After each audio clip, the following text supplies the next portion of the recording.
खुलुमबाय स्टुडिय'आव दं आं उदास्रि मोसाहारि जारा दख'र एबसुनि बानजायनायाव 13 बोसोर बैसो सिंनि जोलुर बादायलायनाय खुंफुंदों।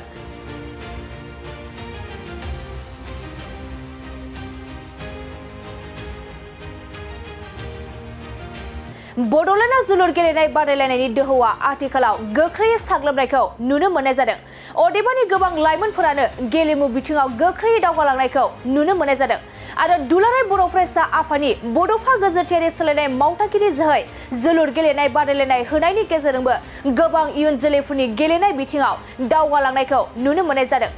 बेबादिनो बड'फा गोजोरथियारि सोलायनाय मावथांखिनि आरो मिरु दुलाराय बर' फरायसा आफादनि बिथोन बायदियै दिनै गुबुन गुबुन जिल्लायाव दख'र दुलाराय बर' फरायसा आफादफोरा खुंफुंनाय बायदिनो दिनै जाला दख'र दुलाराय बर' फरायसा आफादाबो गावसोरनि दख'र आफादनि बेन्दोनि दंफार गामिनि दंफार गेलेग्रा फोथाराव 13 बोसोर बैसोसिमनि जोलुर गेलेनाय बादायलायनायखौ खुंफुङो।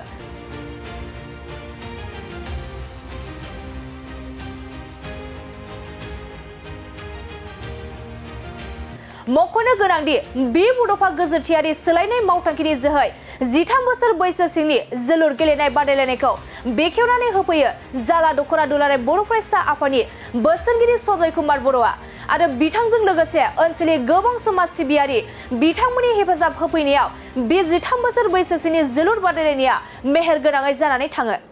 जोंफोर दिनै बहाय मिरु एबसुनि मावथांखि बादियै 13 इयार्स ओल्ड हौवासाफोरनि जोलुर बादायलायनाय हाबाफारिखौ जों दिनै लादो जाला दख'र दुलाराय बर' फरायसा आफादनि बानजायनायाव। बे मोनसे हाबाफारिनि गेजेरजोंथ' जोंफोर फरायसाफोरनि गेजेराव 13 इयार्स ओल्ड फरायसाफोरनि गेजेराव बिसिनि सिङाव जोलुर बादायलायनाय बा जोलुर गेलेनाया थाखोमाना थानायखौ टेलेन्टखौ दिहुनना लाबोनो थाखाय जोंफोर बेफोरबायसा हाबाफारिखौ लानाय जादों आरो बेफोरबायदिनि गेजेरजों जायफोरनि आथिङाव ध्यान सान मोननि बायदि बिखात मोनसे आथिंनि जादुआ थाखोमानानै दङ बेखौ जोङो टेलेन्टखौ दिहुननानै लाबोनो थाखाय बे मावथांखिखौ लानाय जादों आरो बेनि गेजेरजों इयुन जोलैनि फरायसाफोरा थारैनो बिराद मोनसे मुलाम्फा जागोन होननानै जोंफोरो मिजिंथिदों।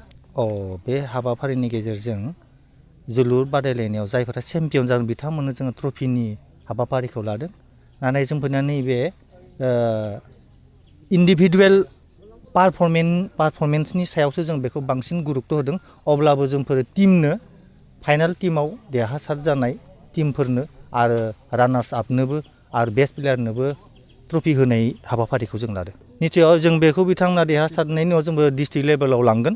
बे जोंनिया दा आनसलिक लेभेलनि आनसलिकनि आन्दाराव बा दख'रानि बेन्दोङाव थानाय गामि आफादफोरनिफ्राय दा जों बे टीमफोरखौ दायो गेलेहोदों। बेखौ जोङो डिस्ट्रिक्टआव लांगोन। दासान्दि जोंफोरनि दासिम मोनफैनायाव मोनब्रै टीम जानानै दंथ'यो आरोबाव फैबावनायनि लामायाव दङ।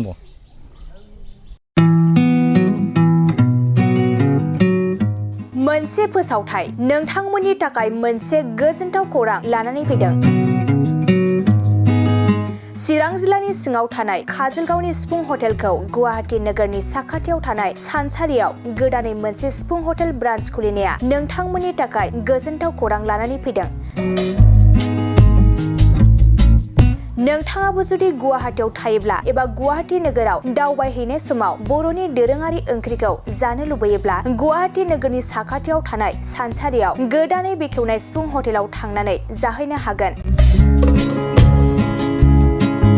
बे सिफुं हटेलाव नोंथाङा बाङाय बेसेनावनो बर'नि गोबां गुबुन गुबुन दोरोङारि जाग्रा ओंख्रिफोरखौ मोननो हागोन। अनला दाउ, सबाय दाउ, अमाजों नारजि, मैथा अमा, ना बाथोन, थारुन ना, थारुन अमा आरो गोबां बायदि बायदि बर'नि ओंख्रिखौ बे बर'नि सिफुं हटेलाव मोननाय जायो।